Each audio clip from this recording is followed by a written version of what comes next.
ये उस इदारे पे उंगली नहीं उठनी चाहिए, ये काले धब्बे उस इदारे पे नहीं लगने चाहिए जिसका काम इंसाफ करना है, जिसका काम है कि वो मुनसिफी करें। जब ऐसे सवालिया निशान उठेंगे और ऐसी बातें सामने आएंगी जिसमें आप केस अपने पास फिक्स करवाएं, आपका अपना इंटरेस्ट हो, जिसमें आप सियासी पार्टियों के लोगों को अपने घर बुलाएं, उनसे मिलें, उनके सेक्रेटरी जिन पे इल्ज़ामात हैं, केसेस हैं, करप्शन के सबूत हैं, उनको अपने पास बिठाएं, तो ये मामला क्लियर होना चाहिए। ये इस पूरे मुल्क के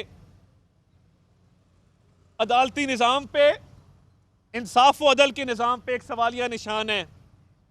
ये काला धब्बा साफ करना होगा, इस धब्बे को धोना होगा। ये नहीं हो सकता कि एक साहब जिनके कॉन्टैक्ट्स हर जगह हों, पहले भी आपके खिलाफ एक रेफरेंस फाइल हुआ, आपके बारे में एक साबिक चीफ जस्टिस ने कहा कि आपका कॉन्डक्ट कलरफुल है, कलरफुल।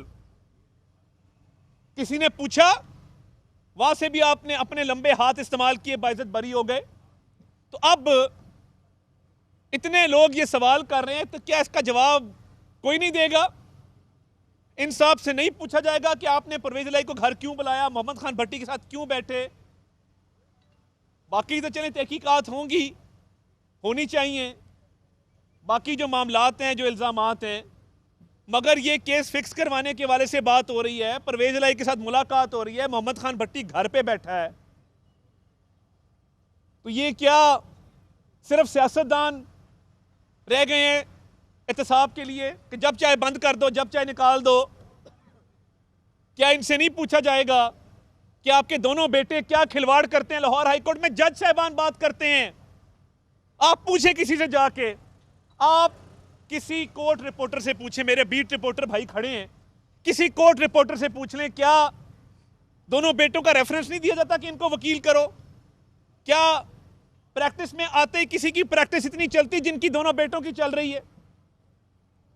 तो ये बड़े गौर तलब सवालात हैं, और ये सवाल हम करेंगे, हम हक बजानिब हैं कि जब हमारे सियासी मुखालफों को स्पेस दी जाएगी, हमारे सियासी मुखालफों की कॉलों में पता लगेगा कि वो इनसे राब्ते में भी हैं, इनके घर भी जा रहे हैं, घर तक रसाई हासिल है, तो हम चुप कर जाएं, अपने होंठ छीलें, अपनी ज़बानों को ताले लगा लें और कोई बात ना करें, और हमारे सियासी मुखालफीन अपने इन ताल्लुकात का फ़ायदा उठाते हुए हमें दीवार के साथ लगाएं, हम उफ ना करें और ना बोलें इस मामले पे?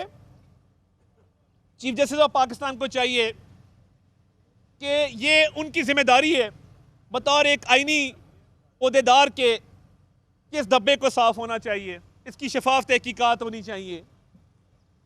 और ये मामला कई महीनों से चल रहा है कि हमें तो अदालतों में खड़े होके हुक्म सादर किया जाता है, हम सर नीचे करके उसको मानते हैं, मगर एक लाडला जो घर बैठा है, उस लाडले से पूछा जाता है आप कब तशरीफ ला सकते हैं, आपकी तशरीफ आवरी कब मुमकिन है, आपकी बेल लगी है, आप आना पसंद करेंगे? वो कहते हैं मेरी लात खराब है। भाई मेडिकल बोर्ड बना दें, हमारे पे तो 6 मेडिकल बोर्ड बैठते थे, सरकारी मेडिकल बोर्ड बनाए, पता लग जाएगा टांग कितनी खराब है। कोई बॉर्डर पे फौजी जख्मी होता है, 7 गोलियां टांग में लगती हैं, 2 महीने में अपने पैर पे खड़ा होकर वापस बॉर्डर चला जाता है। ये अच्छी टांग है कि जिसमें छरे लगे हैं, जिसमें कंटेनर के पीस लगे हैं, और आप अभी तक सिर्फ अदालती निजाम को बीट करने के लिए, टिरियन वाइट केस से बचने के लिए, तोशाखाना से बचने के लिए आप घर में छुपे बैठे हैं। खाक की जेल भरो तहरीक है कि जब पुलिस आती है तो औरतों और बच्चों को खड़ा करके छुप जाते हैं। आपको पता है आप अपना ब्लड टेस्ट नहीं करवा सकते, आपको ये बात पता है, उसमें कुछ खराबियां हैं जो सामने नहीं आ सकती, और आपको ये सहूलतें हासिल है, पाकिस्तान की तारीख में किसी सियासतदान को हासिल नहीं हुई। तारीख पे तारीख ली जा रही है कि ये 5-6 महीने गुजारो, सिस्टम को बीट करो, ताकि तोशाखाना की चोरी का जवाब ना देना पड़े, ताकि जो स्टे ऑर्डर मिला हुआ है फॉरेन फंडिंग में वो खारिज ना हो, ताकि टिरियन जेट के उस अदालती फैसले को मजीद ताखीर का शिकार किया जाए।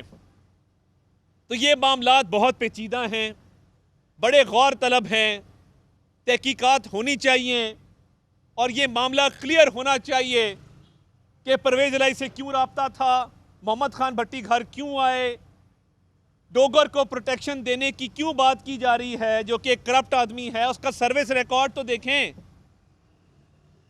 तो ये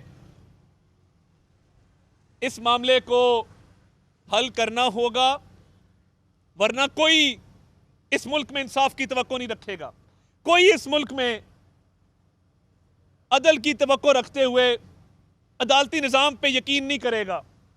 और ये उन नेक नाम जजों को जो रोजी रोटी कमाते हैं हलाल की, जो जिनके बच्चे इस काबिल नहीं होते कि वो बाहर पढ़ सके, उनकी फीसें वो अदा नहीं कर सकते, वो अपने पेट पे पत्थर बांध के जुडिशल सर्विस करते हैं, वो अपने कम वसाइल के अंदर अपने ख़ानदान की परवरिश करते हैं, अपने लोगों अपने बच्चों को पालते हैं।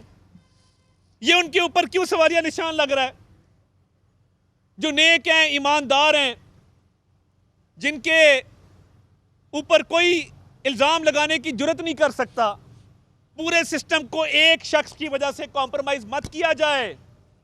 पूरे सिस्टम पे, पूरे जुडिशल सिस्टम पे एक आदमी की वजह से काला धब्बा ना लगाया जाए। तहकीकात की जाए, इंसाफ किया जाए, ताकि वो नेक नाम जज, वो ईमानदार जज, वो फर्शनास जज जो सुबह शाम इस मुल्क की खिदमत करते हैं, अदल व इंसाफ करते हैं, उनको तहफ़्फ़ुज़ हासिल हो और वो सर फ़ख्र से बुलंद करके माशरे में चल सकें कि हमने हक हलाल की रोजी रोटी कमाई है।